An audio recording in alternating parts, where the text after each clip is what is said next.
something that like doesn't have no lyrics. Yeah.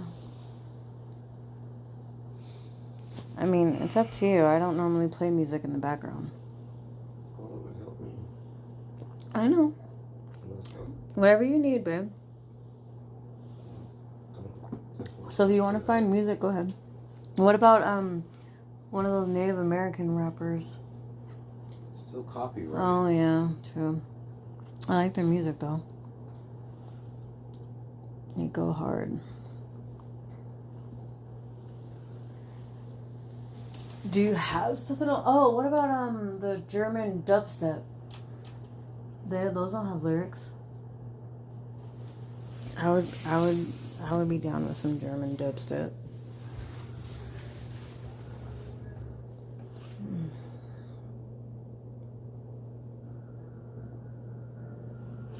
What's this?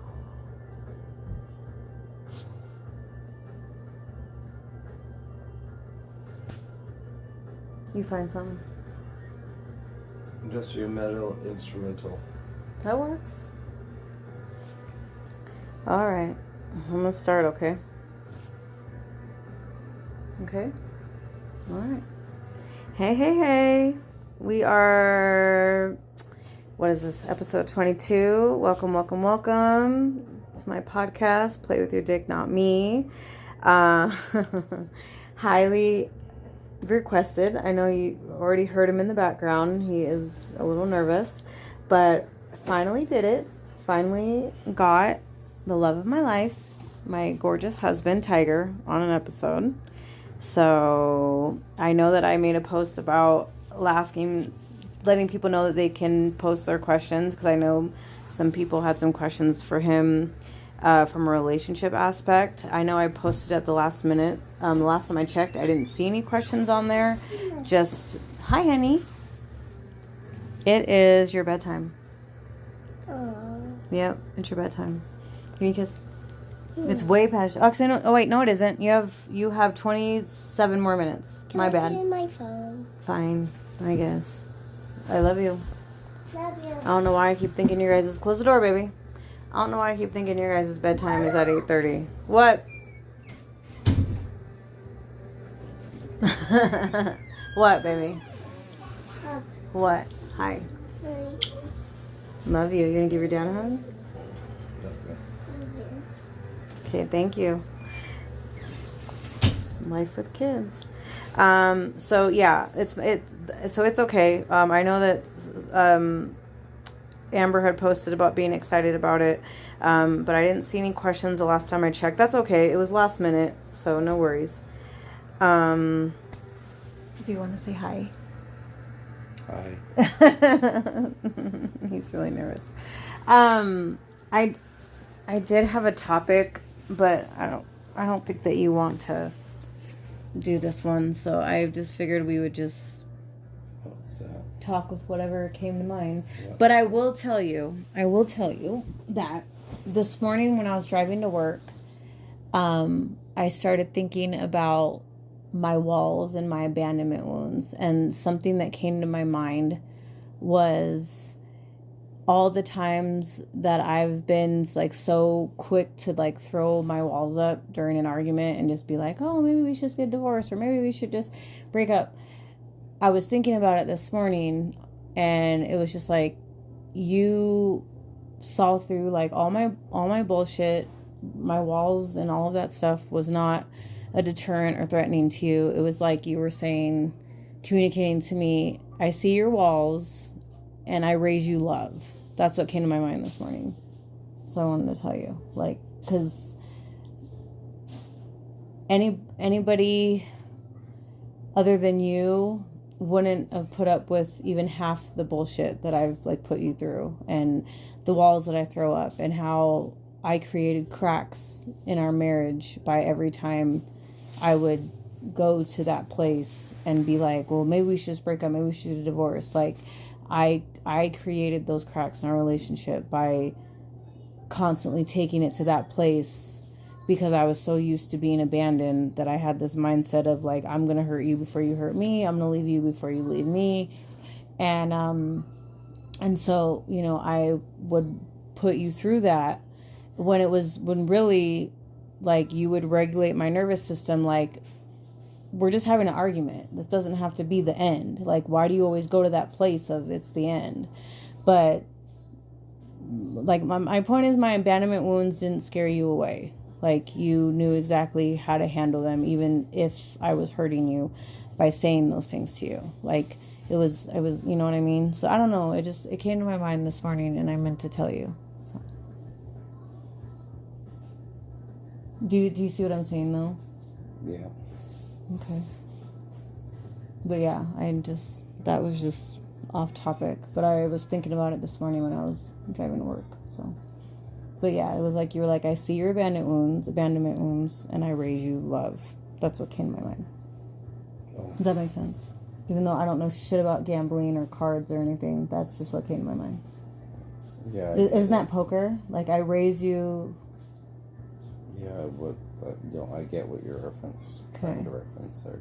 Yeah, but I was thinking about that this morning because that created a lot of cracks every time I would just be super dramatic and throw my walls up and all my defenses up and jump to that place. Instead of just looking at it as, this is an argument, it's okay, this doesn't mean that things are going to end, but this is where you and I's upbringing differs, because I am a child of divorce. So I watched my parents argue and fight, and it ultimately led to them getting divorced. So I think in part that's where my mindset comes from, is, you know, fighting leads to divorce. So when we would have a simple argument, or even a really big argument where we're both crying at the end of it, in my mind, abandonment wounds activated, walls go up, and this must be the end. And then you would just be like, no, this doesn't mean we're over. Like, we're just having an argument. But in my mind, that's how I register it. Argument equals divorce. So I don't know. I was just like deep in thought this morning on my way to work, and that's what I was thinking about, because I don't know either, because I can't go off of, like, from that logic, I can't go off of what I'm used to. It wouldn't make much sense. It wasn't divorce, but I guess you could say that we both suffered loss or abandonment in one way or another. Hold on, baby. Zaraya! Is she crying or fake crying? What's the matter, my love? Why are you crying? I was using my bed. I said you can't use it, but they don't. She's using your what? Oh, sorry, babe. But I was using her bed to play something, and earlier I asked, can I? It won't restart if you do that. Well, I didn't say yet. Yes, you did. I asked. Well, we were eating, and I said, "Can I use your bed?" And you said, "Yeah." Okay, but she's allowed to change her mind. So it sounds like she was okay with it earlier, but she is not okay with it now. So can you please respect her boundary? No, but where am I? Okay, why do you need to use your sister's bed though? To make a fast food restaurant. Okay, well, she's not interested in that idea anymore. She was all for it earlier, and now she is not. So you need to respect the fact that she's allowed to change her mind. I'm sorry that this is disappointing to you, though. Maybe she'll be interested in doing that tomorrow. How am I supposed to use it? Babe, why don't you make a fast food, like, yeah, the floor, or use the couch downstairs to make a fast food fort? Mom, What, baby? I can't find my phone. You can't find your phone? It should be in my room, babe. I saw it in there earlier. Can you please put those clips back in my bathroom? Thank you. Okay, close the door. Why don't you just make your fort downstairs on the floor or on the couch? You only have a little bit before bedtime anyway. I don't see it. Samara, help your sister find her phone. Oh my goodness. I'm sorry, babe. What were you saying? No idea. Okay. You were saying how ours is a little different because I'm a kid from divorce, and you... Oh my goodness. They need to go to bed. You were saying, because it is a little different, because it's fascinating to me, because I seem to have come into our relationship with all types of triggers that I didn't even know that I had, and you don't really seem to have any, at least not when it comes to me and you. You have external triggers, like outside of our household, things that get on. Okay, hold on. Yeah, they need to go to bed. Oh. Our girls are, the younger two, are best friends. They do everything together. They're each other's favorite person in the world. But at the end of the day, they're still sisters and they have their moments. And Samara likes to press buttons. And she knows all her sister's buttons. So, yeah. And both of them are water signs on top of that. Samara and Rare are both water signs. So, and then Tiger is also a water sign. So we got a lot of emotional ass water signs in this household. But, you know, water signs are fucking the goats though. So, and then Araya is air and I am earth. But earth is also cardinal. So I can shift. I can be water. I can be air. My rising sign is Pisces and my moon sign is Aries. So that's fire. Pisces is water. So yeah, I got, and the 3 top ones in my birth chart, I got earth, fire, and water. So, but yeah, but like overall, we have no sun sign fires in our household. We have air sun sign and 3 emotional ass water sun signs. And then you have me, the earth sign, the grounding one. But I don't really feel I do that for the household. I really don't. Araya is the one that's very calm, very monk. Like, you know, I think that she is the one that grounds the household, if that makes sense. Or maybe just her air just is everywhere and it's just very calming. I don't know. But yeah. But when you have a household full of emotional ass water signs, even though water signs are my absolute favorite kind of people, they just gravitate to me. I've said this before, I have a lot of cancers in my life. And then I also do have fire signs. I don't know. I fucks with fire signs. I may be earth, but I fuck with fire signs. Some of them, like I never really vibe with Aries for some reason. Well, it's hit and miss. I won't say never. It's hit and miss. But like Leo fire signs, very abundant in my life. Leos gravitate to me. My best friend Spencer is a Leo. My best friend Chelsea is a Leo. My good friend Noemi is a Leo. My good friend Chanel's a Leo. Like Leos gravitate towards me, and just like cancers do. Like I can't name all the cancers in my life because I have so many. That's the main water sign in my life, actually, cancers. So water signs are Pisces, Cancer, and Scorpio. I don't really, I do have a couple Scorpios, not very many, but mostly cancers and Leos are abundant in my life. Like they just gravitate towards me. I honestly don't really get along with other earth signs, especially other Capricorns. It's interesting because my friend Maria is a Capricorn and her birthday is on Christmas, so she's 3 days before me, and we are actually a lot alike and we vibe very, very well. And growing up, I never really vibed with other Capricorns, not for long.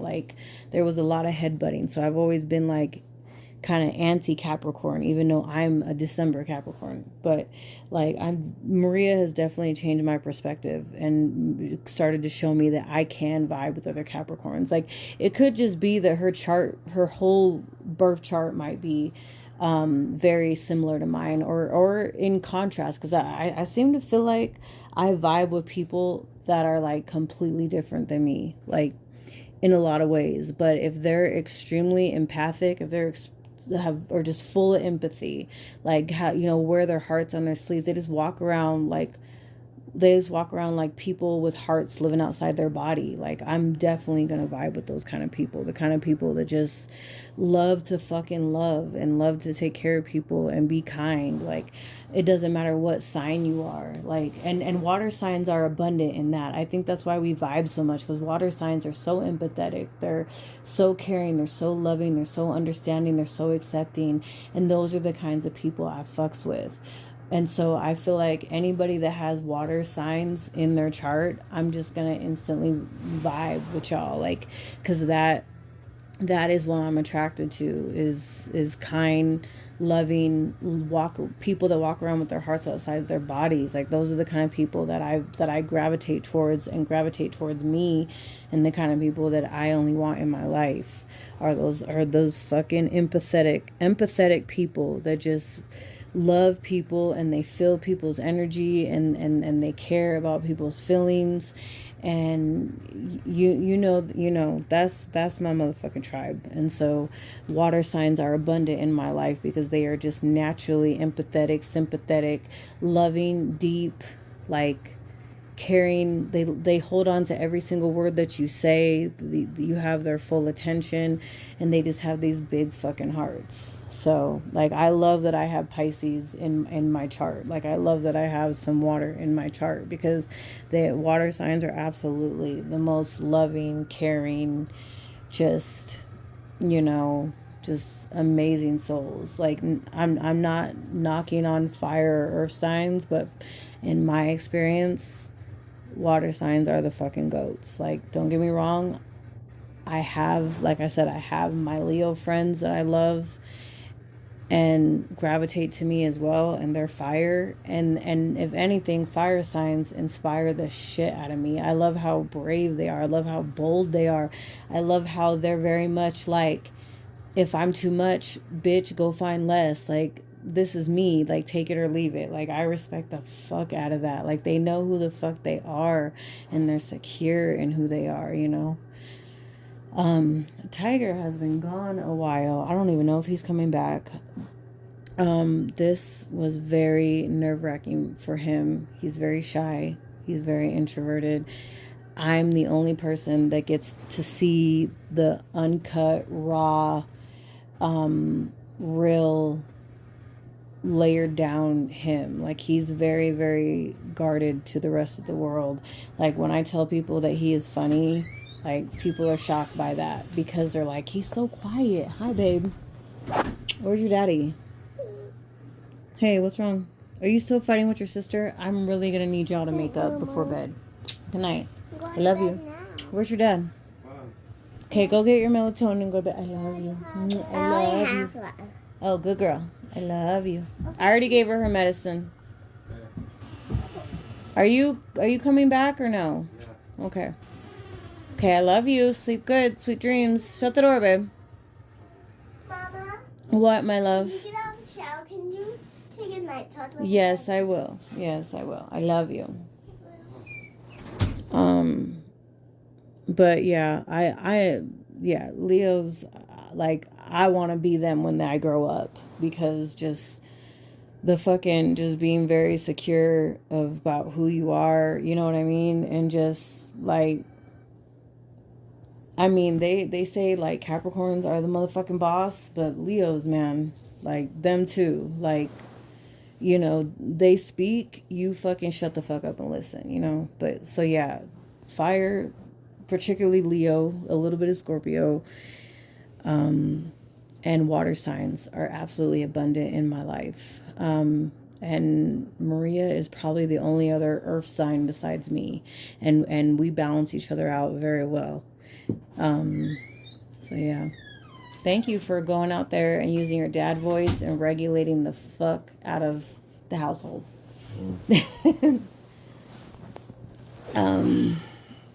That's okay though. I allow interruptions and all that. This is our life.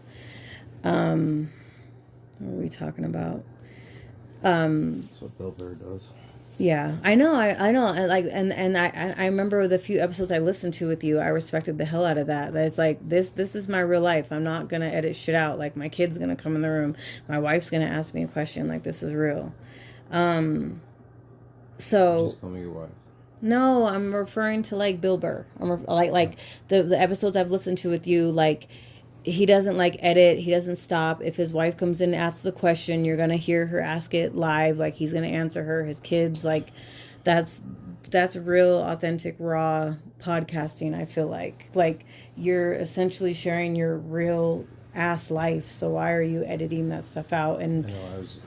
yeah, sorry.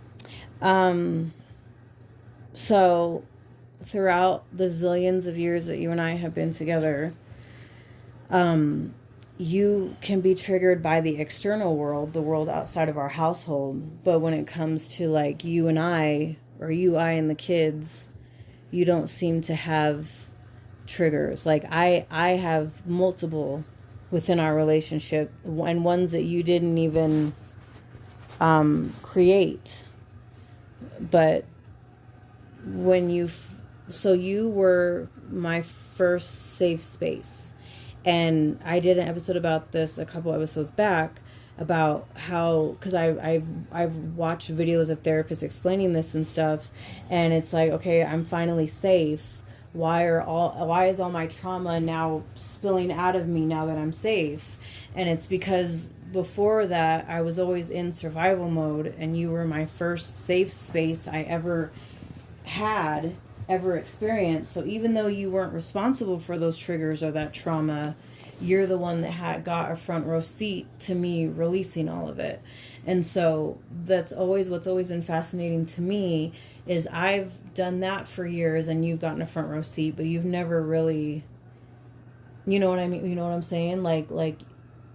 I've never really detonated any of your internal triggers. The outside world can, but so yeah, it's always just been fascinating to me, because I have a lot of triggers that have come up in our relationship, even though they had nothing to do with you. I don't know if I really have a whole lot of triggers. I would say that, like, the ones that come from, like, your childhood growing up and family, they're vastly different than mine. Yeah. The argumentativeness, the having to be louder than the other person to get your point across, mm-hmm. because no one gave you the time, or mm-hmm. you weren't given the floor to speak your mind. Mm-hmm. I was left alone most of the time, being the youngest out of everybody else, and the closest sibling is only 7 years. Mm-hmm. And she already was trying to find her way out from the get-go. Yeah. And my mom worked a lot, and after my dad killed himself, I saw my grandparents probably the most. Mm-hmm. They were like the most stable force in your life. My grandma tried to be in my life as heavily as possible, and I tried to push her out because I didn't want it and I didn't like it. My grandpa wasn't really there in that respect. Like, he didn't force his way in. For some reason, he kept his distance, but if he saw me just alone, he'd be like, hey, you want to come do this? And then I would. But I was never the first person to bring it up. He would always just wait until he saw me, yeah, I don't know, in some state, I guess, and then he decided to show me some stuff around the farm. But, my siblings, we were just so far apart. Yeah. And they were already moving on with their lives, having families, mm-hmm. beginning to have families. Yeah. And you were little when your nieces and nephews were little. Yeah. So you've never had the traditional uncle, niece, nephew relationships? No. And me being, I guess, the black sheep of the family, my uncles and cousins and aunts mostly focused on the ones closest to them, like... Mm-hmm. The ones who were obviously going to church and doing all these other things, and I was none of that. Yeah. So I was left alone most of the time. Yeah. Which I was fine with, and I actually still, I love my independence, and I love being alone. I know. I don't enjoy being around people. I think it's because I spent so much time watching people and learning about them and seeing how they are and what they do. And... You have an excellent bullshit detector. Which is good and bad, because... It sucks when you have those small fleeting moments of like wanting to get to know somebody, and then you pick up on a red flag, like almost immediately, and you're like, wow, I wasn't ready for that, and I'm wasting my time now. I've gotten in too deep, but I'm pretty straightforward, so it's really easy for me to just say, well, I'm fucking done here. Yeah. Yeah. You touched on a good point earlier on, because I remember when you and I got pretty comfortable with each other, and we would both be talking, and it would drive you nuts that I would interrupt you. And I remember, because like you and like Marty, for example, even Tyson, were people that would wait their whole turn to speak again, and that's what you were used to. And then I come in your life, and I'm constantly cutting you off, constantly talking over you, and that was something that, I mean, is still to this day like a frustration for you. And I remember you asking me earlier on, like, why do you do that? And it just showed just how different our household dynamics were, because like I had the same amount of siblings, I guess, as you growing up in the household. But well, if you count my older brothers, I had more, and then my nieces and nephews and all of that. And so growing up in my household, like, because there were so many of us and we were all fighting for the attention of two parents, we were constantly talking over each other and interrupting each other and stuff like that. And if you wanted to have their attention, because it was so fleeting, you better talk fast, and you better talk over one of your siblings. And it just, of course, it would create conflict and shit. Portia was usually the one that would be like, I was still talking, but then she would then interrupt me when it was my turn to talk. And so I just remember it feeling like a fight, like how like on shows or whatever, you see people at the dinner table and they're all like fighting for a scrap of food. It felt like that, but it was like you were fighting to get a word in, or you were fighting for the fleeting moments of attention from your parents before they directed it somewhere else. And I constantly in my childhood didn't feel like I was ever being truly heard. Even if I did have the floor momentarily to speak, I never felt heard. And so I just got used to quickly getting what I needed out, interrupting you, talking over people in general. And you were the first person to like ever like check me on it and be like, why do you do that? And then I had to like kind of sit and reflect and realize, well, this is why I do it. But like that was what was like different. And you saw your mom probably less than I saw my parents, but the dynamic's different. Like you still grew up letting people talk and not interrupting and talk. I mean, in our relationship, you started to, because I was always doing it to you. But it's just interesting, because I feel like your childhood was definitely more traumatic than mine, but I'm the one with all the triggers, and I'm the one with all the internal, mental, emotional, inner child turmoil, trauma, and all that stuff. But in my eyes, your childhood was definitely worse than mine, definitely more traumatic. But I feel like for whatever reason, you appear to be more well adjusted than me, and I'm the one with all the problems and the triggers and the stuff that I say I'm going to work on but still struggle to actually work on. And then you end up making more progress than me.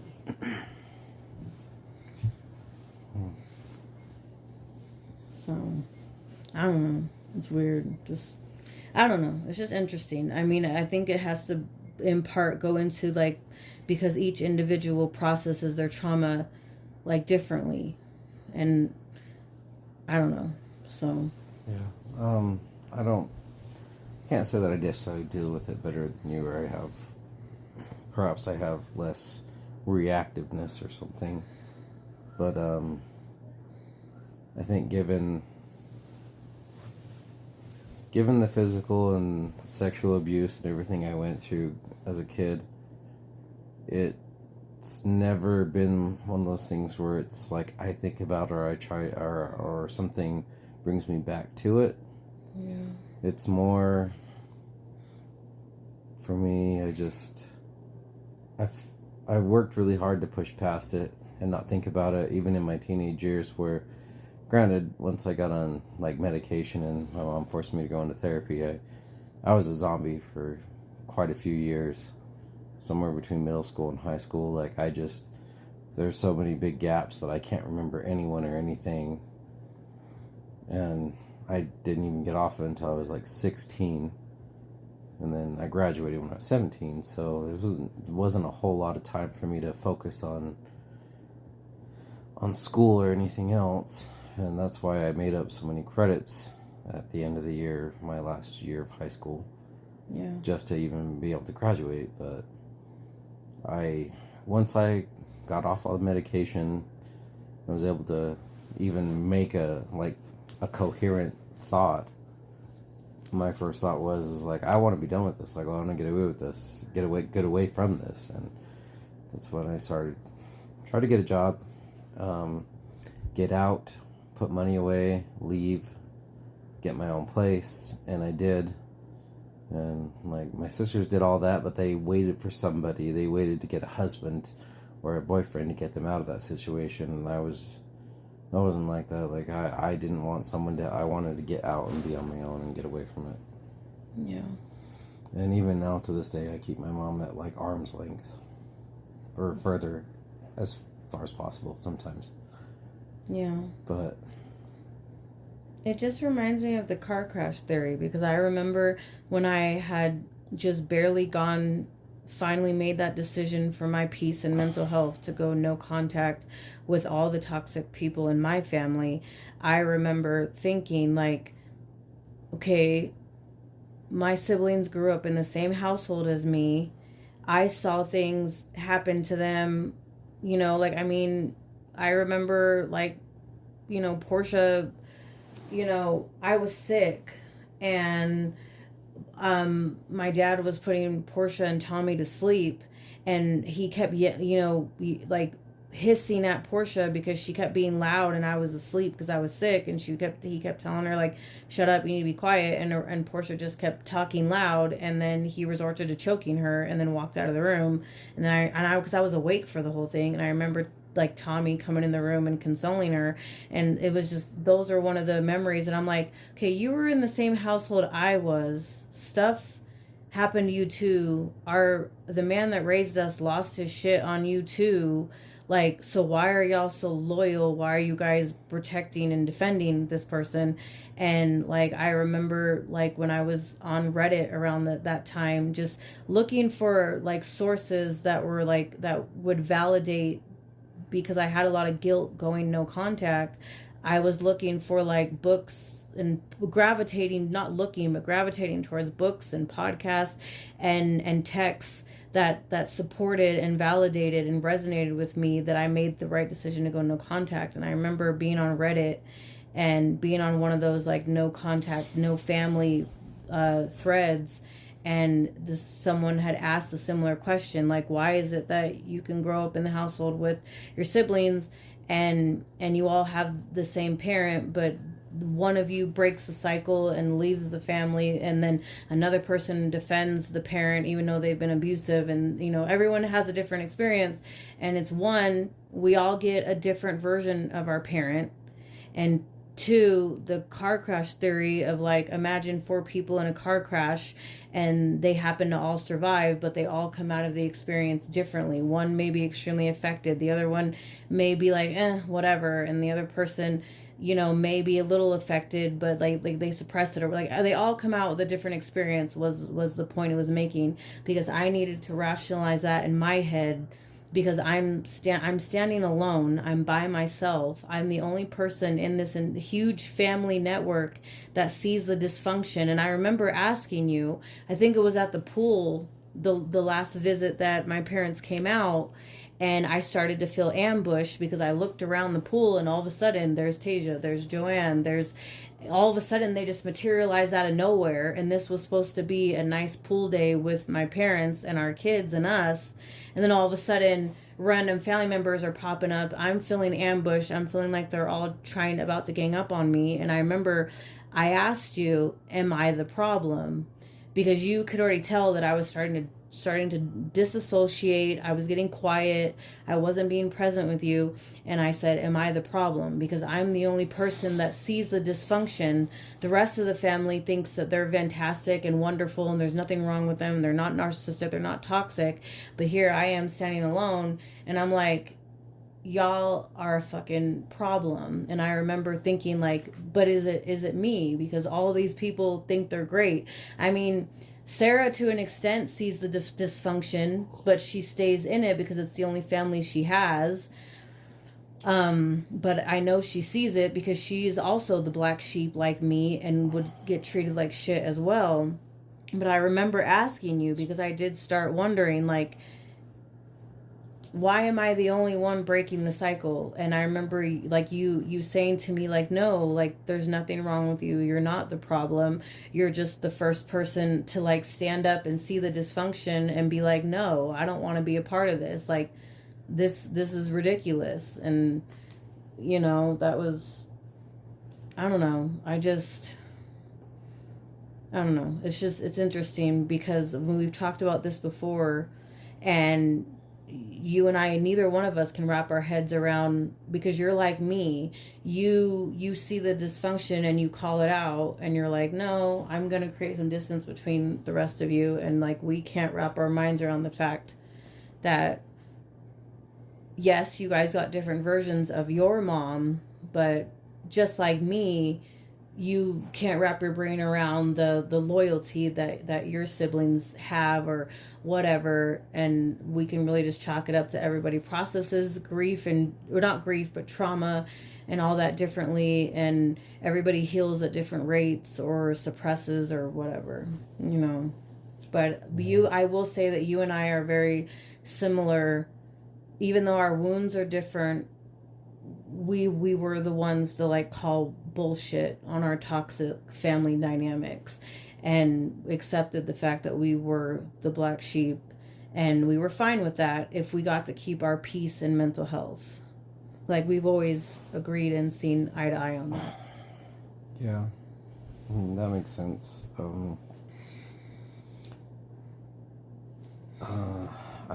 I think that as far as like siblings go, that a lot of them, it's not necessarily they don't maybe directly pick up on the bullshit that's going on or being said or how people are treating each other, but I think a lot of people still want that crazy dynamic where they want that acceptance, or they want that, they have that need of being family is family, and there's they have no other way to turn. But a lot of people also, when it comes to family is family, there's too many people out there that rely on it too much. They get a lot from their family as far as like they're always going to be there. They're going to fix this problem. They're going to do this. They're going to do that. So they shut off mentally, I think, to the bullshit that's going around, and maybe one person in the family is getting more, someone's coming down on them a little bit harder. Yeah. And their first thing is like, well, that's not happened to me, and this is what I get when, in return. Like, no, I don't have to worry about that. Yeah. So they're totally fine with the dynamic. They have no issue with it because they're getting what they need, what they want.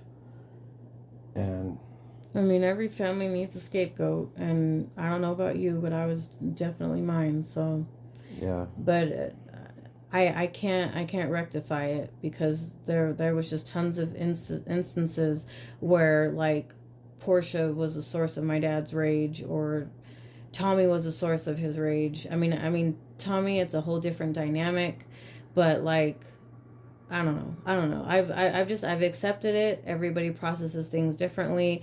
Everybody comes out of their trauma differently and looks at it differently. But me personally, I had a hard time with understanding like the loyalty and being okay with not holding our parental figures accountable, because I tried before I went no contact. I tried having a couple conversations with the man that raised me, and was like, well, when you did this hurt me, and you always made me feel like I was stupid, and I tried to have these conversations and give him a chance to take accountability and apologize, and he refused. And it's just, it blows my fucking mind, because I have a lot of mom guilt when it comes to Araya, because she got the most unhealed version of me, and I apologize to her all the time. I apologize to her. I called her in the room because I was triggered by something, and I called her in the room and I apologized to her again for not having as much patience as I should have had with her when she was younger. And I told her what my fear was. I was like, I don't want you to be an adult and I'm the reason you're in therapy. Like, I will apologize to you as much as I need to for you getting the most unhealed version of me. And if there does come a time in your life where stuff starts resurfacing for you and you're like, I need a distance from my mom for a little bit, I will absolutely respect it. And I will continue to apologize and do what I need to do to make it right, even if it's giving you space. And so I just, it hurt.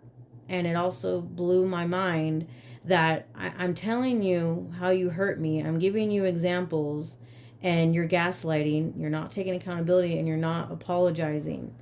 And like, you could easily be in my life and your grandchildren's life if you would just do that, but you can't. And I can't wrap my brain around it, because I'm not above apologizing to our kids all day long for my fuck ups, or the moments that I wasn't patient enough, and I wasn't seeing or hearing them, or I was in a bad mood, so I snapped at them. Like, I apologize for all that on a daily basis, and I think I over apologize because I was never given an apology. But like, I'm my point is that, like, I tried. I didn't just decide one day, fuck all of y'all. Like, I tried, and I was met with gaslighting and manipulation and denial, and it was like, okay, you're not going to take accountability, you're not going to apologize, like, I'm going to bow out. And I know that you've had similar experiences, like with your mom. Like, she just gets emotional and plays the victim and starts to cry, and then you're just like, screw it. Like, I don't even know why I brought it up, because she has a bad habit of sugarcoating the past. And then when you call her on her bullshit, she plays the victim. And so we have a lot of very similar, like, traumas and family members and how they react to being told about themselves. But I don't know, like, you have one that'll play the victim, whereas my parent will just gaslight. Yeah. Yeah, I guess it is interesting when you think about the way how people react to those kind of things, because you had younger siblings. I think with a lot of younger siblings, they ignore a lot of those things because they have that need someone to love them, someone to be there for them, someone, so they look past a lot of things that they may or may not have went through, because they just, that focus of this person is infallible is just in their head, and they still need that, and they'll ignore a lot of things. I mean, I understand that a lot of people can disregard so much because they have that big need. Yeah. And I mean, my siblings, which were older than me, did that, which is crazy to me. Because it's like my older sisters went through way worse than me and my younger sister ever went through. Like, way worse. And that's why you can't justify the loyalty. No, I don't get it. I don't know if it's just... I can't even begin to make I can't begin to even... make like any kind of hypothesis about how they can feel that way. And it just blows my mind, because they are very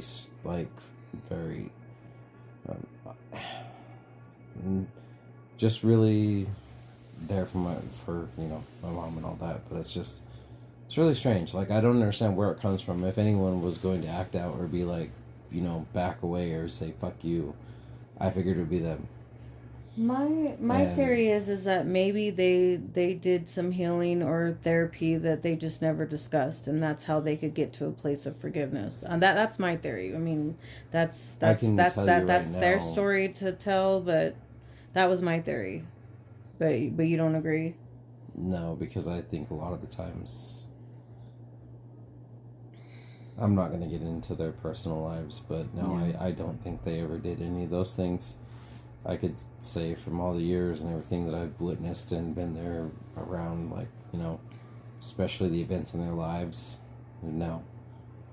I don't think any of that was ever done. If it was, I think that their outlook and the way they approach our mom would be completely different.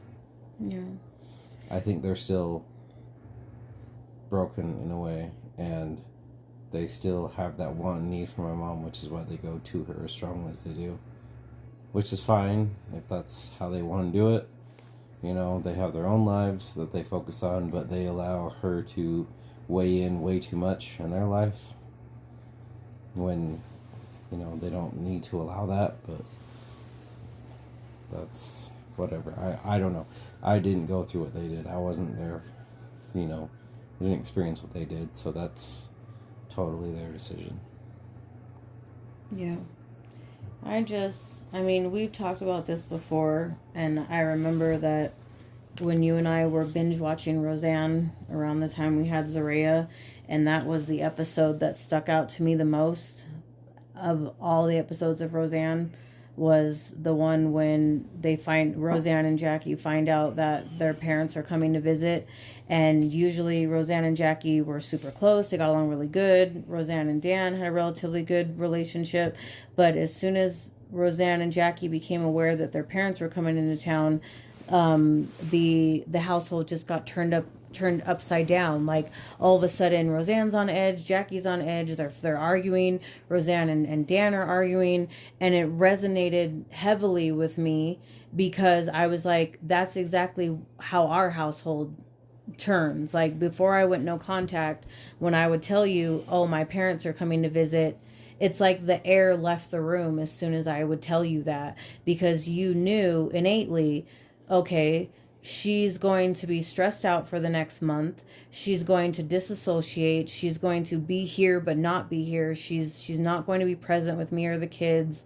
You know, she's going to be snappy. She's going to be irritable. She's going to start fights about stupid shit. She's going to need multiple therapy sessions. Like, I would get very, very, very stressed out. And even though you had helped me create boundaries and told me that it was okay to say no, and you know, not let, you know, the manipulation, all that get to me, that, you know, you were like, you don't have to go over there. Like, why do you go over there? Everybody's so mean to you, and then you come home crying. Like, you don't have to do that. And I remember that concept was foreign to me, and that was back when I was very much a people pleaser. And I remember you telling me, you're allowed to say no, you're an adult, you don't have to go over there. And I remember that notion being so foreign to me. Like what? Like, I can't tell them no, I can't defy them. Like, they're all gonna gang up on me. And you saw it. Like, when we went to like family functions with them, we were expected to be at this person's wedding and this person's wedding and whatever. And like, you saw it when we would decide that we were ready to leave. Portia would gang up on me, my dad would gang up on me, and like make me feel like shit because we are ready to leave. And it's like, you know, and so like, I mean, you saw that stuff firsthand, and so you understood why it was so hard for me to be like, no, we don't feel like going over there tonight, or the girls are tired, da da da da. But I would be so manipulated and so expected to do what they wanted that I had no idea that I could say no. I had no idea, like, that was just my family dynamic. Like, that's just what I was used to. That's what I was conditioned to.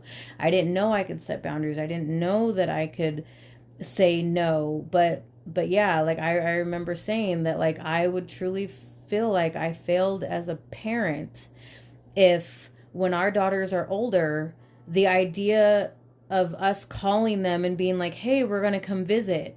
And I would really feel like I failed as a parent if, by our daughters learning that we're coming to town, fills them with so much stress and anxiety that it turns their household upside down, that their spouses are like, okay, I'm going to lose my wife for the next month, and she's going to be on edge, and the kids are going to notice that she's not fully present. Like, I will truly feel like I failed as their mother if the idea of me visiting fills them with dread and turns their household upside down. Like, so of all the Roseanne episodes that we've watched, like, that one was the one, because I was like, I do that. I do that. Like, as soon as I would tell you my family's coming to visit, like, that's what it would feel like. The air would leave the room, and it's like you just knew, like, okay, she's gonna become a completely different person. She's gonna be a shell of herself, and I'm not gonna be able to get through to her. Because I remember at the pool, you were like, babe, like, are you there? And I just completely disassociated. And for me, that'll be devastating if that's the kind of havoc that I wreak on our daughters when they are older and have families of their own. So we are actively trying to break the cycles and unlearn our programming and do things differently with our kids. Like, I would like to think that so far we're doing a great job. Our kids always want to be around us. They're quite obsessed with us. Whereas we were not obsessed with our parents. We did not want to be around our parents. If we could leave the house, we would leave the house. So I would like to believe that we're doing something right, because even our 17-year-old wants to be up under us 24/7. And of course the other two do. And the five of us are very much a tight-knit, loving, close unit. And it's nothing to me. It feels nothing like how I grew up. And so, I mean, I think that you and I are definitely on the right track. I mean, I know you doubt yourself all the time and are hard on yourself, but I think those are the type of parents that are the best parents. Like, if we're going to bed at night with mom or dad guilt, or feeling like, oh, I messed that up, or oh, like I feel like the ones that are most concerned about their kids having trauma and are the most concerned about messing up, those are the ones that are the more likely to not actually mess their kids up, because they're actively thinking about this and they're actively doing things differently and showing up and giving their kids the parents that they needed. And so the fact that we worry this much about it leads me to believe that we're on the right track. You know, I already feel bad about having to tell them to get their asses to bed earlier. Well, sometimes you gotta regulate. I can tell when they're both tired and just being irritable, and they're getting on each other's nerves. Arguing about every little thing. And like, well, I'm sorry that you guys are, you know, getting on each other's nerves and doing this, but get your asses to bed. Like, just be quiet. And I already feel a little bit bad about that. And that's what I'm saying. Like, I really don't think that the man that raised me ever actually felt bad about any mean, hurtful thing that he ever said to me or did to me. Like, but the fact that we go to bed, like, feeling bad about, like, raising, like, putting a little bit of boom in our voice when we're talking to them or whatever, like, the fact that we go to bed with that guilt, I think already sets us above how we were raised and all of that. Because I don't think that the man that raised me ever went to bed with guilt. I mean, he couldn't even ever take accountability or apologize for anything. Like, in his mind, he was always right. He never did anything wrong. Didn't have to apologize for shit. And that's not reality. Like, adults are not perfect. Parents are not perfect. And it's not teaching your kid a good message when you make them think that there's just this air about you, like, I can do no wrong. And it's like, no, mom fucks up too. Mom doesn't know everything. Mom makes mistakes. Mom loses her shit sometimes. Like, but take accountability and apologize. Like, apologize to your fucking kids. Like, it's not hard. And so, like, I feel like we're the generation, for whatever reason, are the ones that are breaking the cycles. And I think about this a lot. Like, okay, why do we have to be the generation? Why didn't our parents see the dysfunction from their parents and decide that they were going to break the cycle? Like, why is it this generation that we're deciding to do things differently? Like, what is so different about us that we're like, nope, it ends here? I think it's just that the world's more educated at this point. There's more understanding with psychological disorders, abuse, and everything like that. I mean, not everyone goes looking for the help, but it's there, and there's more awareness of it now. Yeah. Because growing up, I could tell you, like, I mean, there's no way I could have ever seen my parents ever going in to get any kind of thing like that. Cause like, therapy and shit was taboo. Yeah, like, my dad was more like, you shut up, you keep your mouth shut. Yeah. I'll give you something to quit crying. I'll give you something to cry about. Yeah, kids are better seen, not heard. Yep. That's how my grandparents were. You know, you don't interrupt. If something happens, you just, you shut up, you pick yourself up from the bootstraps, and you keep on. If something happens, bury it. Don't talk about it. Yeah. Yeah. And even my mom was kind of like that in the beginning. I mean, she had some stuff that happened later where she changed a little bit from her strokes and all that. But I mean, it's just, that's whatever. But anyway, yeah, no, it was just, I think it was just not a social norm. And like, especially with men, talking about your feelings is like something that you're not supposed to do. Yeah. And if you do, you'll be ridiculed. I mean, not even ridiculed, like physical harm will come your way if you actually talk about how you feel. Yeah. So I think that for us in this generation to actually pick up, move on, or change, or find the reason to, or find the way to even ask why. Yeah. Is a big deal. It's a big thing. And shift the conversation and end the taboo, and I feel like people are making strides nowadays to really pay attention to, example, men's mental health and how important that is and how it's not discussed enough and all of that. Well, it's a weird combination. Like, you think about men, like, there was no care for men's health for a long time. Men didn't want anything to do with it. No one wanted to ask about it. Women have always talked about how they feel their mental health, but nobody listened because nobody cared. So now it's like people have to start paying attention and listening to, to women who are coming forward and want to, like, all right, well, now it's time to pay attention. And then for men, it's like, okay, but it's also your time. You can actually talk about how you feel. Yeah. And someone's going to be there. Yeah, I mean, the Me Too movement wasn't just supposed to be for women. I don't think that was the original intention. Like, men should have given the room and the space and the mic to open up and share their truth, because men get abused just like women do. But, like, again, boys are raised, you don't show emotion, you don't cry, don't be a pussy, man up.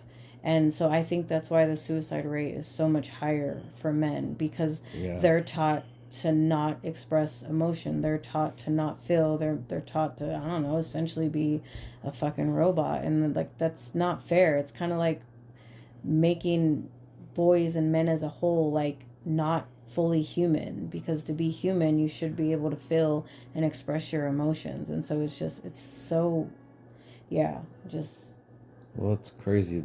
Like I said, both sides of that is just, I can attest that the suicide rate is higher than men. I understand that. I know that for sure. And that's from a dynamic of where no one talked about it, nobody cared, no one even cared to ask. Which is crazy when you, like, look at it, because, like I said, with women, people disregarded what they were saying, and no one were just like, oh, they're just, whatever, they're doing their thing, they're just complaining. But nobody cared, because no one cared to hear it anymore from them. But nobody cared even more to hear about men. Bother to ask men. To ask men, yeah. But it was both ways. It's like they were horrible on both sides. And now people are actually paying attention and listening, like, hey, when, this person's talking, they're talking because they want to be heard. So now, I feel like in this day and age, there's someone there to be like, you know what, I'm here to listen. Like, I'm going to listen to what you have to say. Yeah. And in the past, there may have been people who were like that, but it was definitely not widely known. It was definitely too far between. Like, nobody was coming out right with that. In the therapy and sessions that I can remember as a kid, it was 100% for financial gain. It was not for anyone gave a damn. They would just put you on medication.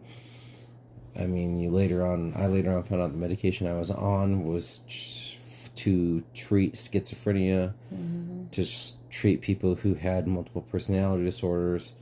And when I mentioned this to my current therapist, she was blown away, and she's like, that medication is not designed for kids your age, unless you were showing, like, no, like, this is how it was, and this is what I went through, and this is, this stuff they put me on. And she's like, 2 of those medications, like, that could have easily altered your entire perception of everything.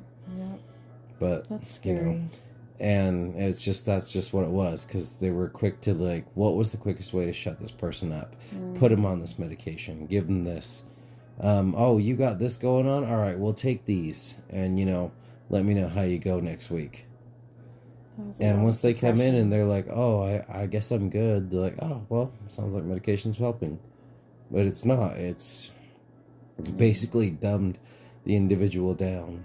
Yeah, and suppressing and internalizing, which is not healthy. Yeah, that's... Anyways.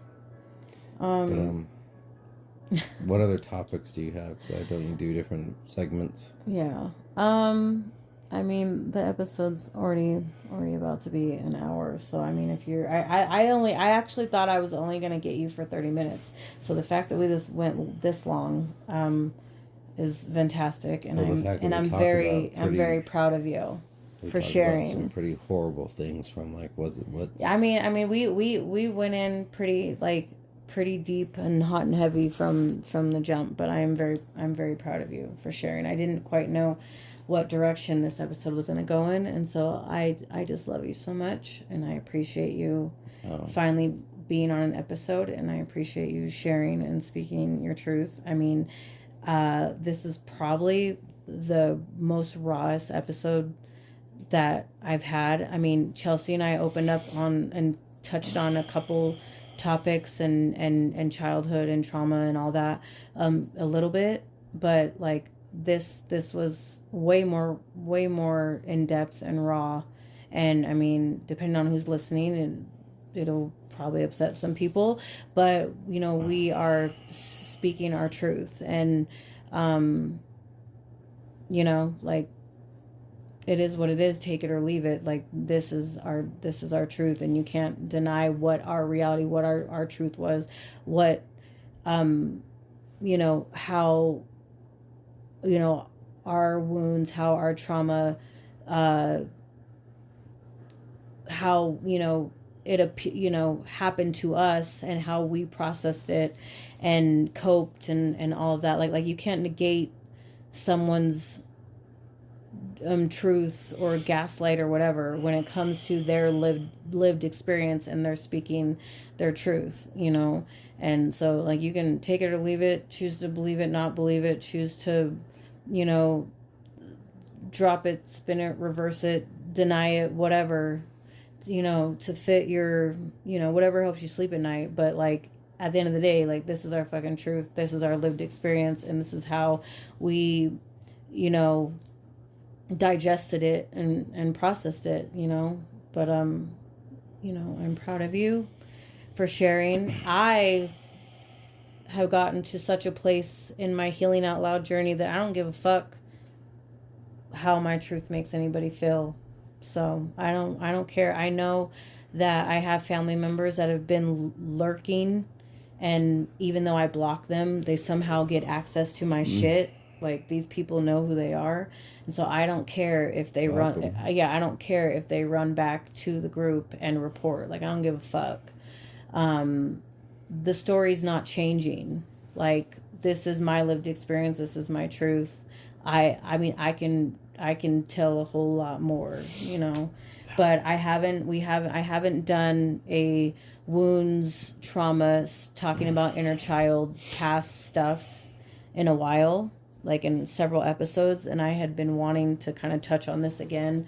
I had talked with like a few people that have sent me messages and have shared their lived experience, their truth with me, and I've invited them to like come on, but I'm giving them their space, and when they're ready, they're welcome.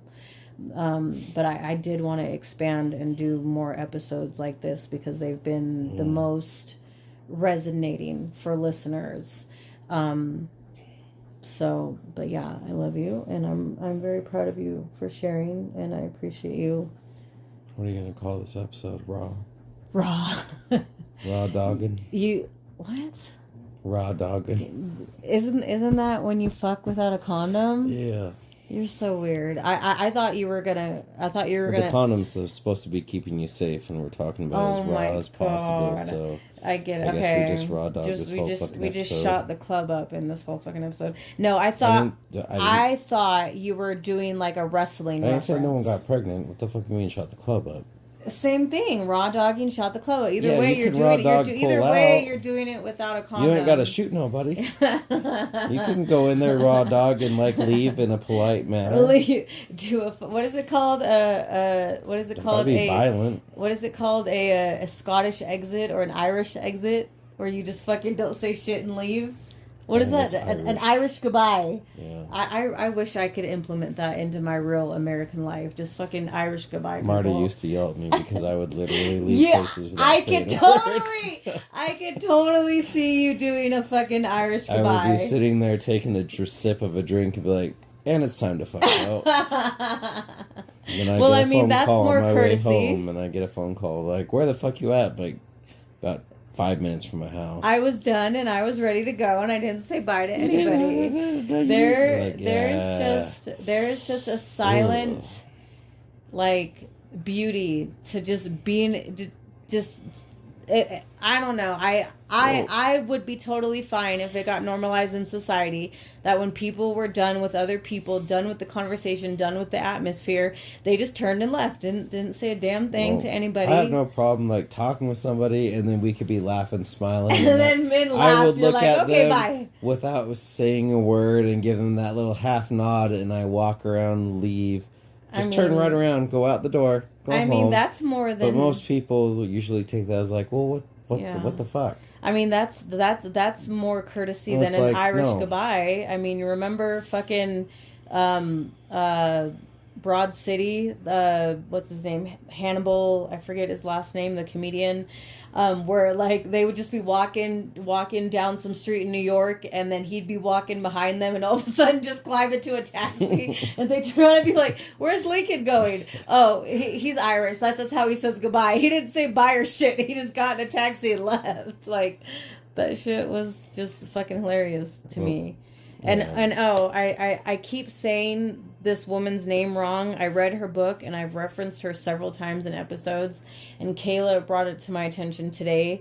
She's like, I was screaming at your like blind confusion. And so Mel Robbins, because I've referenced her Let Them Theory book several times, and I've called her Mel Brooks, Mel Gibson, but her name is Mel Robbins. You called her Mel Brooks? Yes, I did. It's like and I'm manifesting that someday I will get Mel Gibson? I will get to be on her podcast, and Which is crazy because Mel Brooks, Jewish. Yeah, I'll have Mel to Gibson, apologize anti-Semite. profusely to her. Like, I you're referenced all over the you place. in several episodes, and I kept forgetting your last name. Like, I don't know. I get like nervous and my mind goes blank. I don't know. But Mel Robbins, and MGK is performing at USANA Theater, and I totally forgot. We bought our tickets. I'm so fucking excited.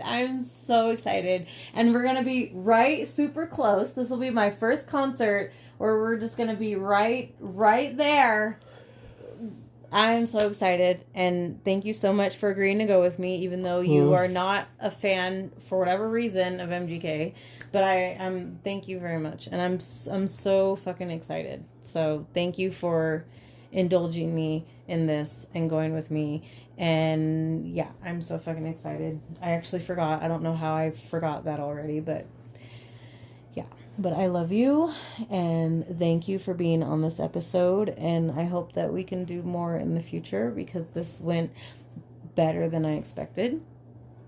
And thank you for being my safe place. You've been my safe place since day one, and you're the one that taught me that it was okay to have boundaries and it was okay to say no, and that's one of some of the biggest gifts that you've given me. And the toxic family I don't speak to would probably call it, you taught me to alienate or isolate or I mean, in their mind, I imagine that's what they think. Like, oh, Tiger alienated her from us. No, Mercedes not a fucking dumbass like you guys think she is. She chose on her own to kick you guys out of her fucking life and out of her orbit because you treated her like shit, and you treated her kids like shit, and you treated her husband like shit.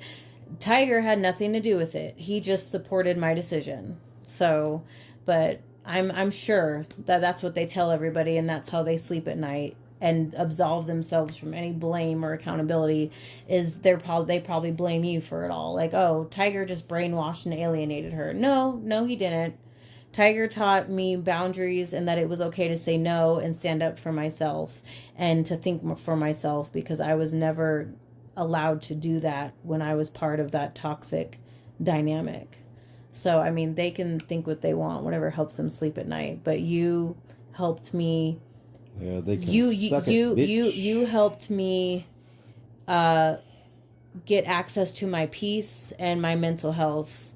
And you, me, and the family that we've created, we are happy, healthy, thriving. We have extremely happy, amazing, loving, kind kids that apologize and take accountability, and they're obsessed with each other, and they're obsessed with us.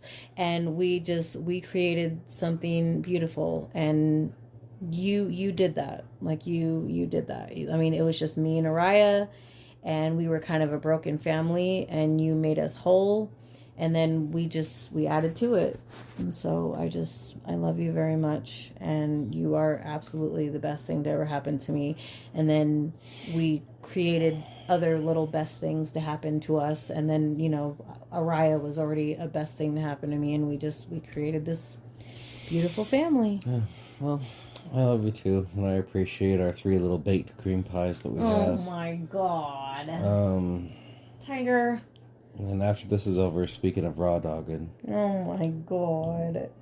I told you guys that I would control his mouth and get him to behave, and that was let's give him a round of applause, because he behaved for the whole hour, and then at the very end he said something inappropriate. That was all filtered, the entire thing, start to finish. Don't tell me that our whole conversation was filtered. It was. No, my God. Anyways, I could have been a lot more, you know. Okay. Well, either way, I'm proud of you and I love you. And we are going to end it here. Thank you for listening. And hopefully we will have Tiger on future episodes. So, as I always say, be fucking kind. You do not know what other people are going through. It's free. It raises the frequency of our planet. Just be fucking kind. It could be something as simple as telling someone that you like their shirt, or they have a nice smile, or you like their energy, or their hair looks nice, or you love the color of their hair, or how. It's the easiest thing in the world to just be fucking kind to people. Like, just be kind. We're living in very crazy, painful, hateful, divisive times. We need love and kindness more than ever. So more positivity on Terra. On what? Terra. Who's Terra? Earth. The planet. Oh, got it. Yes, that's right. You did tell me that. Thank you, babe. All right. So thank you for tuning into another episode of Play With Your Dick, Not Me. I am Sadie, a.k.a. Capricorn Clark. He is Tiger. Bye-bye. And why are you like this? We will see you in the next one. Bye.